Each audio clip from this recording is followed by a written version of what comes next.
welcome back. Well, 10-man Porto have made it through to the quarterfinals of the UEFA Champions League. Juventus going out. They have been beaten on away goals in Turin this evening. A cliffhanger of a finish. It really was an amazing night for Porto. Yeah, great result for them. And again, I think we kind of had them written off the second half of that extra time, but they really did hang in well and probably deserved to get through in the end. You know, I think Juve threw a lot at them, kind of missed a couple of chances. The keeper made some good saves, but overall it's a very, very good performance from Porto. Let's get stuck into the action from extra time, and there's a lot of it, absolutely. Yeah. Oliveira's free kick, that seemed to have it done and dusted with, 115 minutes on the watch. A lot happened here in this. A lot happened, but first of all, it's a well-hit free kick, but immediately, you can see the celebrations. They think at that point that it's job done. But you're immediately drawn to the goalkeeper. You think from that distance, gets a hand on it, surely he should push it to the other side of the post. But he's not the only one at fault. If you look at the position of the wall, look at Ronaldo. Turns his back, opens his legs. Like, does exactly the opposite of what you're meant to do in the wall. You be big, face the ball, hope it hits you, and he does that. So he jumped and turned his back. He does exactly the opposite of what you do in the wall. Exactly the opposite of what you're expected to do. So, like, what a game of football. Like, what a shame it had to end. There were so many things to talk about. It was going at such a pace and there was so much happening. But for it to be decided in moments like that. Right result for you? I think you have to give a huge amount of credit to Porto to play over an hour in that stadium against that team and end up going through. I mean, there was a colossal amount of work put into defensive display. Pepe leading the whole thing.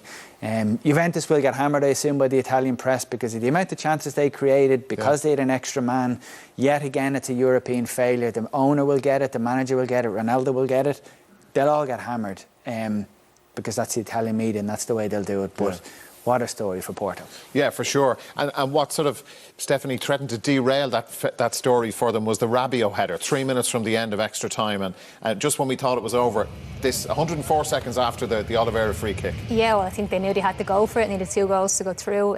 Just before that, they had the chance from a similar position from the corner. Ronaldo, it was saved. But yeah, it's a great header. And maybe we thought it was the start of the comeback, but it didn't seem to to go that way, and as I said, all credit to Porto. They hung on in the end. Yeah, no, the timing's 104 seconds between the 2 goals. What's interesting as well is we just want to show you the red card for 2 yellows for Taremi, and there was 55 seconds between his first yellow and his second. Like, this was bonkers. Yeah, I mean, the first yellow card here, it's a fairly, it is a yellow card booking, but it's not particularly violent, particularly reckless. And then within a minute he does this. The whistle goes there, so it's clearly gone, and then he kicks it away. I was sent off once in my career, and it was exactly for this. A pretty innocuous first booking, and then exactly that for my second booking. And in his mind there, he's going to be going to the referee saying, I didn't hear the whistle, which is a difficult claim to make in an empty stadium. I didn't hear the whistle, or there was no time wasted. The clock is stopped anyway. It's a victimless crime. It's not deserving of a booking. You throw all that, but then you leave and you just feel like a fool. It was avoidable. It was needless, and it could have proved massively costly. So, for the duration of that hour that he was off the pitch, I assume he was sitting there absolutely hammering himself for putting his teammates in an incredibly difficult position. Well, they came through, and I suppose, as we've mentioned already, Stephanie, there were a whole host of Juventus chances. You think back to Ronaldo towards the end of the 90 minutes, Cuadrado, that one that comes off the crossbar. Like, these were, well, maybe that was a sign it wasn't going to be their night. Yeah, exactly. I think particularly that one with Ronaldo, you're thinking it's the perfect. This is the Morata one in the first half, isn't it? Yeah, sorry, we've gone to the chances. The keeper did make some very good saves, I think, throughout the game. But yeah, Morata again here gets it, good touch. Keeper comes out, makes it the angle tight for him.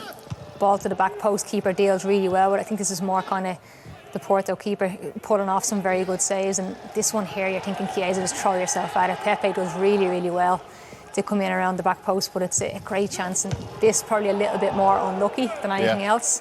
But yeah, look, they had their chances throughout the game. I think you can say good defender from Porto, but I think, as Richie said, I think the Italian media won't be holding back on them. They did have their chances throughout that game to win it. Yeah, everybody will get it from the Italian media tonight and then tomorrow. And I suppose, look, it raises some big picture issues. Like, one will be Ronaldo. We'll come to the manager in a minute, but Ronaldo, his presence there. It's the third year in a row they haven't got past the quarterfinals with him in the team.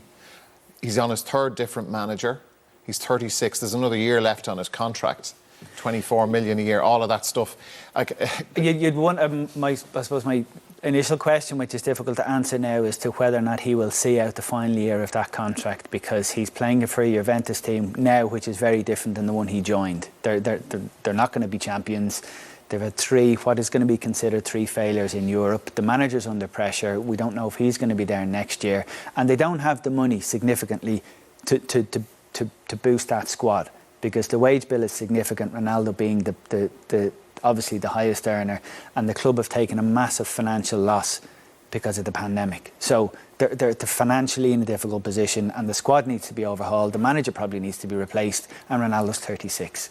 So I think it probably looks like one of those scenarios where everyone at the end of the season will think it's not a bad thing that we just part company. Yeah, because they could cash in on him. Like, he still has a huge value elsewhere, but they have spent and invested so much money, Stephanie, on him in the third season that he's been there. And as Richie says, they, like so many clubs around Europe, they need the money. Yeah, and I think, look, this is the final night in their season, isn't it? They're out of the Champions League, as Richie mentioned, in the Serie A, going for a 10th title. It's not looking likely. Inter are pulling away. They're into the Coppa Italia final as well, but that's not really good enough for Juve. They'll want to be winning. I think it's going to be now about a rebuild, and I think, as you mentioned, the wage bill that Ronaldo is causing them at the moment will probably be a big factor in going forward and what their decision will be.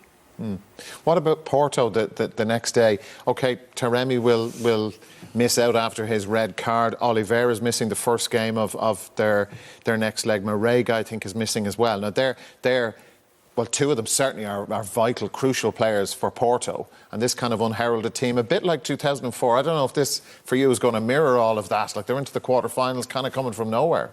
Yeah, and I think maybe if you looked at both of the teams tonight, you might have looked and thought neither of them are actually going to go and win it. I think the draw will be a big part of it, who they get.